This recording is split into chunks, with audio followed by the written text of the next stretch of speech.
Hi, I'm the Moonlit Page Turner, and this is my third quarter reads. So these are all of the books that I read in July, August, and September.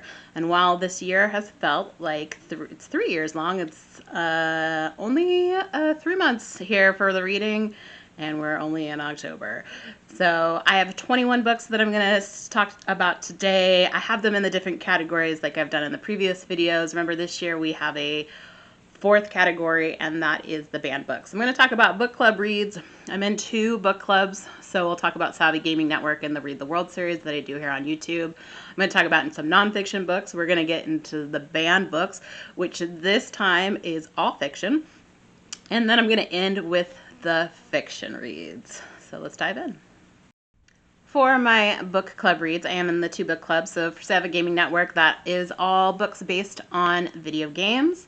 So we have 3 books for you because we do one a month, and we're starting to do some cookbooks. So follow us on Fable. We're also here on YouTube, and if you're interested in the first book, I do read the first part of it on our YouTube channel. So this is Myst, and this is the book of Atrus. And so Atrus is one of the characters in the Myst series. Myst was a computer game. Now it's on different consoles, and it is a prequel. So it moves very quickly. A lot of these books are out of print, and they have some illustrations in them.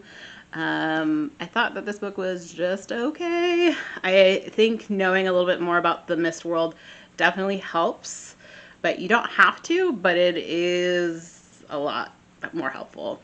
The second book that we have, I don't have with me. Savvy has it, and that is the High on Life comic, and that takes place after the first game and after the DLC. If you are knowledgeable about High on Life, you are a human that your planet is invaded by aliens, and you join together with the Gatlians, who are an alien species that are also in the shape of guns. And so for this one, you get a new Gatlian, and you also get the history of one of your previous Gatlian friends. It was entertaining. I think if you are interested in High on Life, it's very like fart joke-esque. There's a Space Applebee's, which I found to be pretty entertaining. But if you have played the game, I think the second game's coming out here soon, or if you play the DLC, definitely check out this comic because it is written by the writers of the game, and for comic, it was pretty good, actually. The last book for the Savvy Gaming Network, the newest book that we just finished, is another step into the Five Nights at Freddy's. This is part of the Fazbear Frights. This is the second book. We read the first book previously. That was Into the Pit. So the second book in the series is called Fetch. Fetch is the first story. There are 3 stories in here, plus an extra. There's always at the end, in these black pages with white text, there's like an added story onto it. So Scott Cawthon is credited since he's the one that made Five Nights at Freddy. But really the stories are written by Andrea Wagoner and Carly Ann West. So out of the 3 stories, I only liked one of them, which was the last story in it, and that is out of stock. The other stories, we have Lonely Freddy and we have Fetch, which is the title story. I didn't like the characters, and I didn't feel like it was like spooky or scary at all. Fetch is an animatronic that is a dog, and so like fetches things for the person that turned him on. And the second one is Lonely Freddy, is about a bad kid who tries to embarrass his younger sister. And the Lonely Freddy is a animatronic that follows like the weird kid, is what they say in the book, but the kid that comes to birthday parties that no one really kind of wants to play with. And so the last story out of stock is almost in as if like Five Nights at Freddy's, it's like kind of meta, because they're the toy that they're trying to get, which is out of stock, is the chaser rabbit, and it like its purpose of it is to chase you and like snap at you like an evil animatronic would. So that's where it gets kind of meta. But that story, great characters. It was like a thriller story. So that one is definitely worth reading on its own. If you're not fully into the full series. Five Nights at Freddy's typically is like a middle school grade level. It does have some violence. It does not typically use bad language in it, but if you are into like spooky stories, it's a good series to get into. For the Read the World series that I do here on YouTube, I have 3 countries that I'm going to talk about. I am a little bit behind in my Cambodia books, so I have started the second Cambodian book, and I'm about halfway through it, so I should be hopefully finishing that this week. I have So Distant from My Life, and this is written by Yari Kemamara, and this is about Burkina Faso. If you saw the video that I put online, I was still kind of confused about if I like this book or not. I'm now thinking about it, I'm kind of on the not. So I think I gave it 3 stars. I'd probably drop it down to 2. I liked the fact that we saw a viewpoint kind of in Burkina Faso, although it was made in a not necessarily Burkina Faso world. But I feel like I'm missing something within the story. So maybe it was lost in translation, or there was something that wasn't fully written in there about the young man's story. So the story is about a young man in a like fictitious world, but based on Burkina Faso. And there's not a lot of economic advantages for him, and so he's trying to leave. He does leave a couple times, and then is brought back because he does not have the right paperwork to be in those countries. And then he meets an older man who is gay, and they end up having a relationship.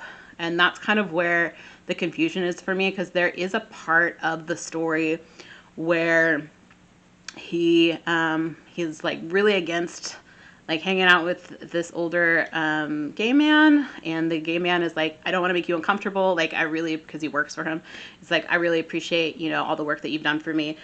And then all of a sudden it's like, oh, we're in a relationship and we're married. So I feel like I was missing something from that. And then there's some other like homophobic things in this book. So I am downgrading my rating on that after like spending quite a bit of time thinking about this book. 2 books that I absolutely loved were my Burundi books. I didn't know that much about Burundi. It is right next to Rwanda. I knew a little bit more about Rwanda, but we have Small Country, and this is Gaël Faye. And then we have The Voice in My Heart, and this is by Gilbert Tuabonye. And this is a true story, although this one feels really true because the author and the main character have a similar background. So I feel like some of this stuff happened.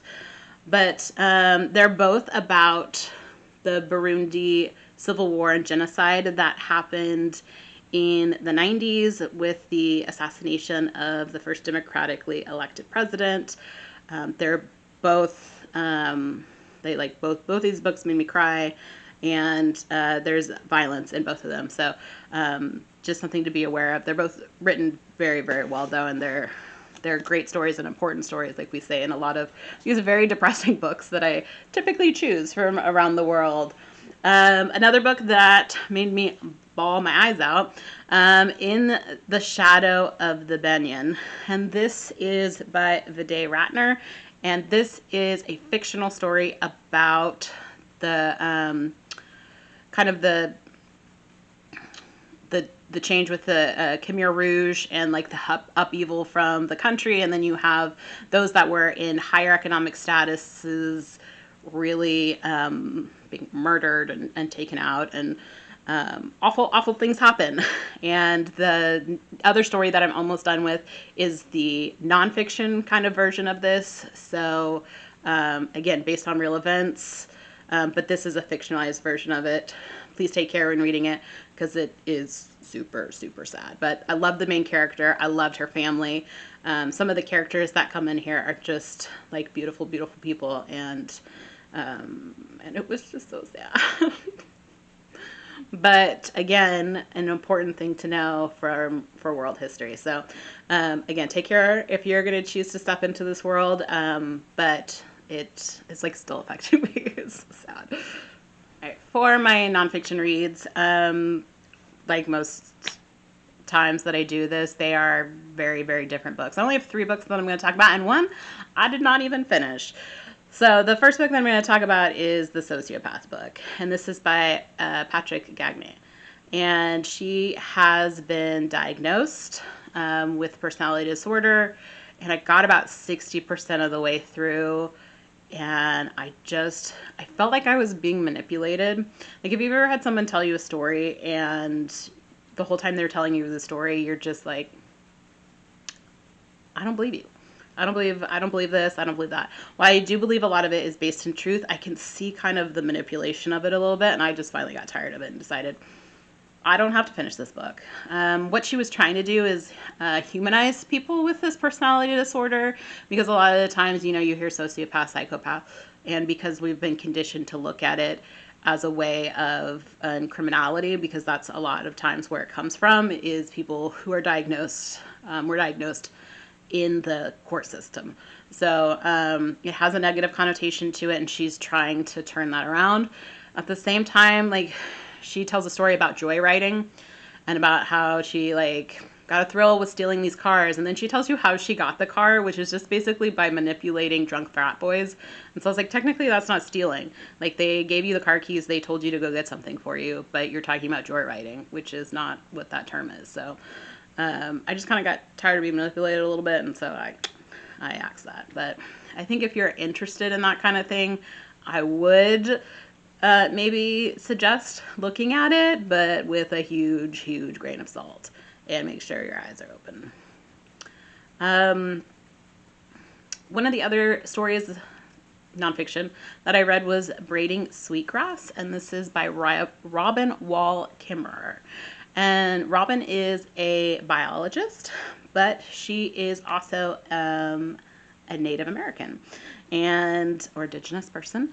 And so she is looking at the world of biology through a cultural aspect of the history of not only her people, but other tribes that she's worked with as well.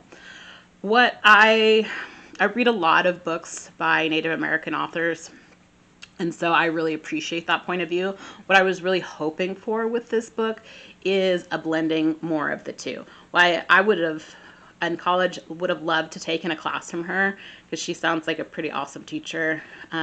We hear a lot more of the story of kind of what she grew up with and like Mother Nature and things like that, than the science that also backs that, because Native cultures have known a lot of things and they've passed it down that necessarily haven't been studied, like a lot of medicines and the way that certain ecological systems work, and they have stories for that, but there's not necessarily the scientific backing of more of it, like a detailed scientific study. And I would have loved to see more of that, to show like, yeah, Native people have known this all along, and this is, the science that backs that. So I think I was missing that aspect of it. She reads the book. She has a beautiful intonation, and she's like very sing-songy. So sometimes I kind of like drifted off because her voice is so lovely, but it's an interesting take. I would have liked to see a little bit more science attached to it. The last of the nonfiction is called Say Nothing. And like I said, so we talked about sociopaths and we talked about native botanists. Say Nothing is about the IRA, so the Republican Army in Ireland in the 60s, 70s, and all the way up to the early 2000s. And this is by Patrick Radden Keefe. I think it's Keefe. He is American, but he has Irish ancestries, and he did 4 years of research for this book, and you can 100% tell. Hulu just turned it into a movie, but this follows really 2 main female characters. The first one is at the very beginning of the book. You hear about a mother of 10 whose husband just died. She gets taken by the IRA, and her kids never see her again, and so it's their life after their mom goes missing and their search to find her and find out what happened to her. Then you have the Price sisters. The Price sisters were involved in the bombing in London.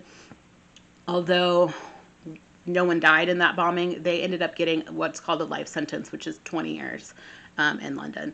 And so you hear about their involvement, and they become kind of icons of the IRA, and then their time in prison as well, and their time after prison, because they're pretty young when it happened, and then they did serve their time, and they one of them got out early because she was sick. She developed anorexia, but there's a lot of characters, but we keep coming back to those same two women. So it was very informational. It is a pretty long book, and so it's very involved, and it goes over decades as well. And something that I learned from it is I didn't realize, or I didn't hear about maybe when I was younger, is how involved Bill Clinton, our United States president, was in trying to broker peace between London and Ireland, and even within Ireland itself. So it was super fascinating. My only kind of critique of it is there was so many characters that sometimes when they brought someone back, I was like, I don't remember who they are. But the Price sisters, and then the mom, like, and the whole family, they keep coming up several times. So it's just, sometimes it took me a while to be like, oh, okay, that's who we're talking about, because there's just so many people. Before we get into our full fiction category, I do have my banned book. I do get most of my information from PEN America. I have a couple spreadsheets that I look at about books that have been banned. I have 4 books. They're all fiction, so we're kind of getting a preview of the fiction section here. All of them except for one are considered young adult. So the one that's not young adult, which is very adult, is Dead Until Dark, and this is by Charlene Harris. Some of you may know it from this Suki Stackhouse, or True Blood series. I've seen some. I haven't seen the full True Blood show. It was on HBO. I didn't have HBO, and so I saw it when it was like free preview. So I've seen some of the episodes. I think I've seen most of season 1, and so this book is the first book in the series, and it is pretty much season 1.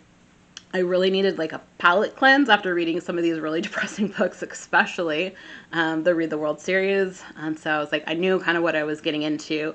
It's a fun book. It's vampires. It is adult though, because they do talk about sex and things like that, and there's some violence in there. But it's on the banned book list.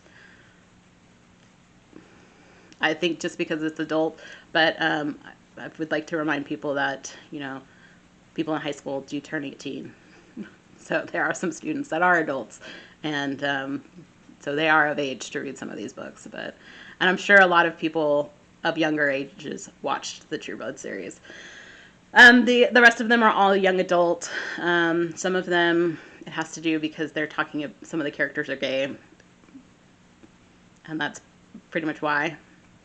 Or trans. There's a character that's trans in one of them. There's a gay character. And then Turtles All the Way Down is John Green, and he has a lot of banned books. This one confused me a little bit about why it was banned. The only reason that I could think of maybe why someone would ban it is because Daisy, who's one of the characters, she talks about getting unsolicited dick pics. I know it's a very short conversation that she has. And that's pretty much the only reason why I could see maybe why someone would want to ban this book. Aza is the main character, and she has OCD. And usually when we see OCD portrayed in media, this is also, I think it's like a made-for-TV movie or a limited series. I believe it's on Disney+. But she has intrusive thoughts. So usually when we see OCD, we see obsession or repetitive. For her, it's the internal thoughts that kind of get to her, the intrusive nature of it. I felt like it was an excellent portrayal of that, because that's, again, something that we don't usually see, and something that does greatly affect people with OCD. The main story is Aza and her friend Daisy. They in their town, there's a billionaire that goes missing, and there is reward money for information on what happened to him.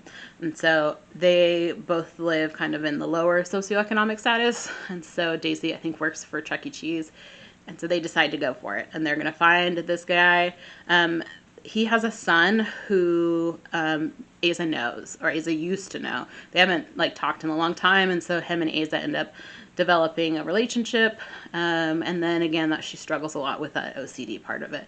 And then we also see a break in the friendship, so that I feel like those are all really important. You have first relationship, you have a breakup with a friend, you have family problems, and then on top of that we see Aza with her OCD. So I feel like I really enjoyed it. I really hated Daisy towards the end, and was not about her, but I feel like, again, it was important, coming of age story that I think some kids would really get a lot out of it. the conversation about the pictures is the only thing I could think of why that book was banned. Another book that is coming of age is Aristotle and Dante Discover the Secrets of the Universe. And this is by Benjamin Alire Cienz. And he is from, I think he's from New Mexico originally, but he spent a lot of time in El Paso, Texas, which is where this story takes place. The story takes place at the beginning of 1980, or middle, because it's summertime, of 1987, and we have Aristotle, or Ari, and we have Dante, our two main characters. They develop a friendship over the summer. Dante is kind of openly gay, which in 1987, El Paso, Texas, would have been a big deal. And so that was one of my beefs with this book, is that a lot of people were accepting of Dante, which is great, which is fantastic. It's just not of that time and of that place. I also was not a huge fan of the ending. This is also a movie. So there are, I might start like a movie versus book subplot on here, because it seems like more and more of the things that I'm reading are turning into all of these television shows or movies, which is not unusual, but the last book in the banned book series is called Pet. It was a big book, I believe, last year, and this is by Kawaki Maze. I hope I said that right. I did look it up. This is about a young trans woman who lives in Eden, and Eden has gone through a change where there used to be monsters, and then the angels came and got rid of all the monsters. And so it's like a utopian society, but there is never such a thing as a utopian society. So it could be that fact that she's trans, it could be the fact that she's a young trans black woman, or it could be the fact that she accidentally puts her blood on her mom's painting and brings forth Pet, who is there to hunt the monsters. And so that's a little blood magic. You know, we're talking about different societies that we have. I mean, Harry Potter's also banned in some places, but, and then she has to figure out what monster is there, and so Pet helps her, but the monster is at her best friend's house, and that brings forth some not so great things, which still happen and happens a lot. So, you know, I've said this so many times, like, we can stop writing about it when it stops happening in real life, but I thought it was a great idea. It was a little confusing because our main character was selectively mute, and so she learned sign language that she uses, and so sometimes I'm like, is she signing? Is she thinking it in her head, or is she, like, communicating some other way? So I felt like it was just a little rough around the edges for me, but other than that, I thought it was a really interesting idea. And the characters, I love the family dynamics of some of the characters, so I did enjoy it. All right, we're going to wrap up this third quarter read with fiction. I got all of these books on audio through the Libby app, through my library. Some of them were really long, some of them were fairly short. So I have quite a bit of them on here. Some of them I wasn't a huge fan of. And then some of them I thought were just okay. The only really 5-star reads that I have in this list were the Read the World series. And I feel like they were just so emotional and so well written that they were so good.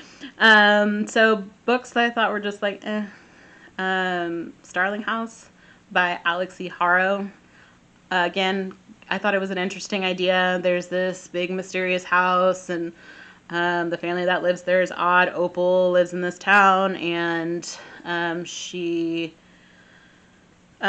like drawn to the house, so there's like a family curse deal. It reminded me a little bit of Paranorman. The whole time I was reading it, I was like, I feel like I've read this story. It reminded me there's a little bit of like Paranorman, but without the zombies aspect in there. I really hated Opal as a character. She was trying to be a badass, and then anytime she was pushed, she crumbled so hard. So I was not a fan, but I thought, like, interesting idea, just I was not really into it. Another book that I'm like, this category is 100% just not for me, cozy fantasy. Again, I'm just like, yeah, it's okay. This was A Prayer for the Crown Shy, and this is the second book in the Becky Chambers. I think they're just a duology. It is the sequel to the Psalm for the Wild or the Monk and the Robot books. My sister has this saying that comes true every time, is like, the sequel is always for the romance. like sequels to games, sequels to books, sequels to movies. They're always trying to hook the main character up in some romantic situation. And that's what happens in here. So Maskap, who is the robot, he is brought into the city, and he's there to kind of help other people out. And he discovers like how the monetary system works.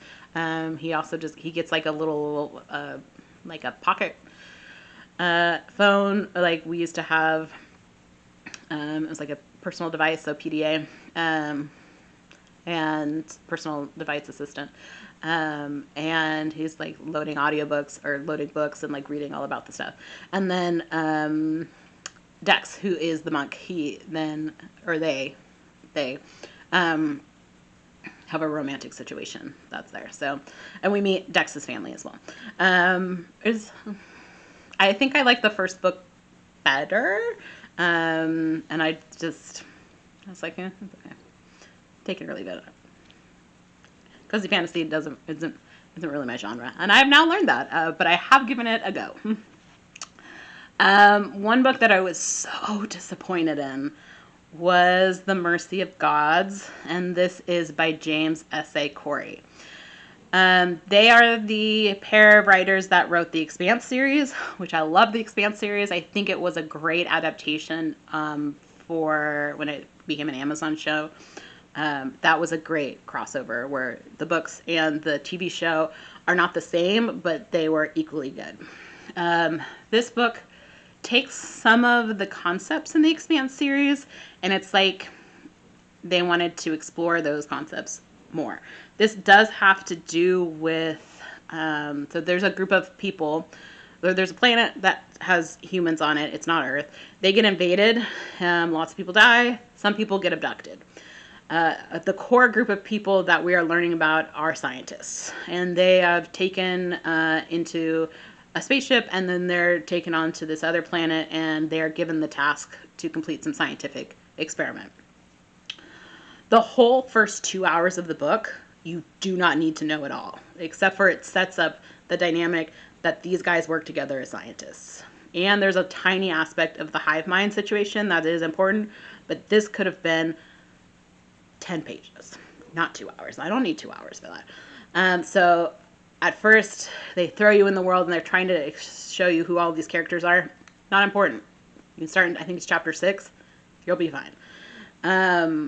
This is about human nature and how we are our own worst enemies, often. And so that exploration, which I've seen them do in some of the Expanse concepts. So it's very much their writing. You can tell it's them.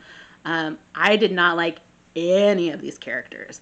And that's really hard for me to like a book when I don't like anyone. When I'm not rooting for anyone. Like, yeah, you could do it.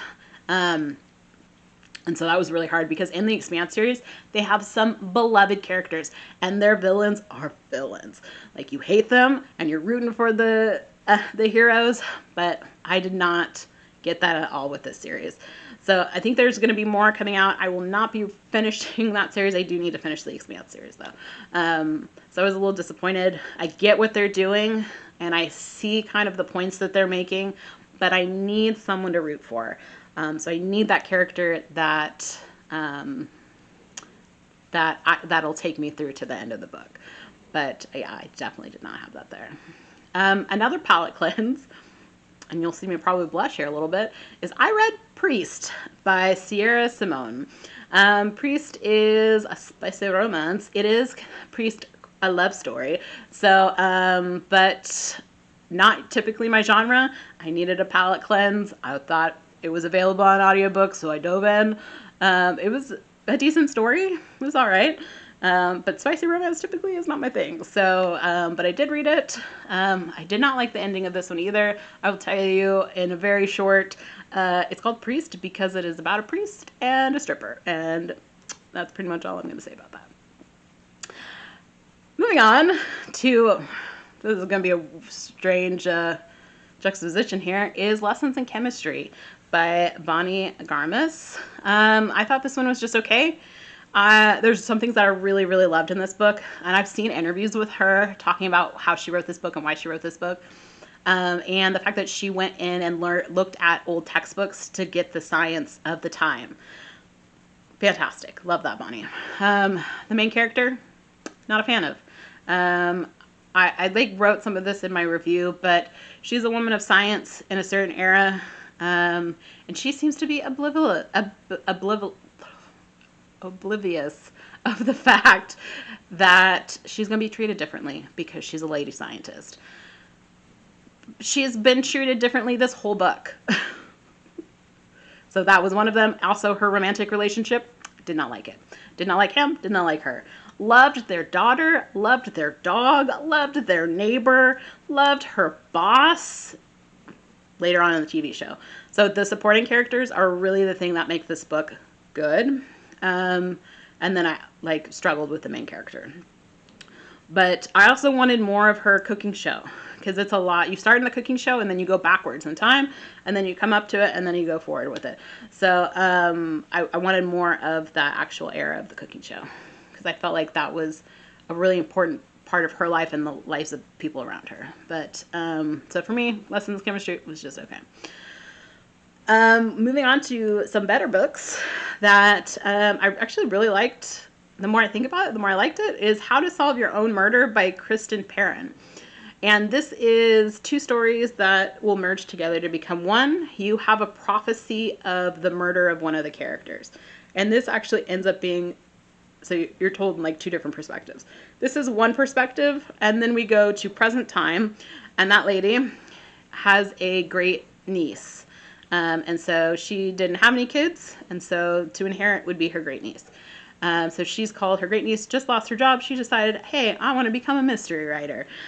So she gets a phone call that her great aunt wants to see her. So she decides to go up to see her, because the house that her and her mom are living in belongs to the great aunt. And so her mom's an artist, and so they kind of need this house to live the lifestyle that they live, because obviously she's now unemployed. When she gets there, her great aunt is dead. And so part of the will, in order for her to keep her house, is she has to solve the murder, maybe, possibly, yes, because the sheriff thinks that it's not a murder, that she just died, because she's an older lady. But so you have her competing for it, there's another person that's also competing for the inheritance, and then there's the cop that's trying to solve it as well. And so you have 3 people trying to solve this within a very short time span. And then as she's going on and solving kind of what happened, we get to hear the great aunt's story when she was younger, and her friendships and her life like that. So I thought Perrin did a really good job of combining both of the stories. I liked both of the stories separate too. But the main character, which was the great niece, a little annoying and a little too trustworthy, because she should question things more. She's definitely getting some random death threat notes, and it takes her a while to figure out what they actually are. But I thought it was a great story. If you're into mysteries, definitely check it out. The last book that I'm going to talk about is probably one of the more popular ones on here, and that is Red Rising. I have seen that book everywhere, and so I was like, finally, it came up available on Libby audiobook, and so I put in the time, because that is a thick book. That's Pierce Brown. I could see why people like it. I thought it was just okay. And let me tell you why. I used to teach in a classical education school, and so I taught Roman history, Greek history. I have read a lot of the original documentations, and so I'm really well versed in that era. I think if you think about the Roman Empire all the time, if you thought that you would do really well in that Spartan kids school, this is your jam, for sure.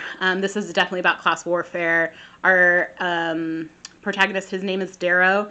He is part of the Reds on Mars, and so he's part of the lower mining class.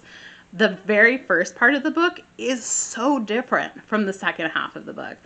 And so he is a miner, and this weird class warfare thing. Reminded me a lot of the Hunger Games with the different districts, and you have the different castes and families kind of that are earning different amounts of money and getting different privileges. And so the golds are the highest privilege, and so something happens with Darrow and his family, and he becomes part of the resistance.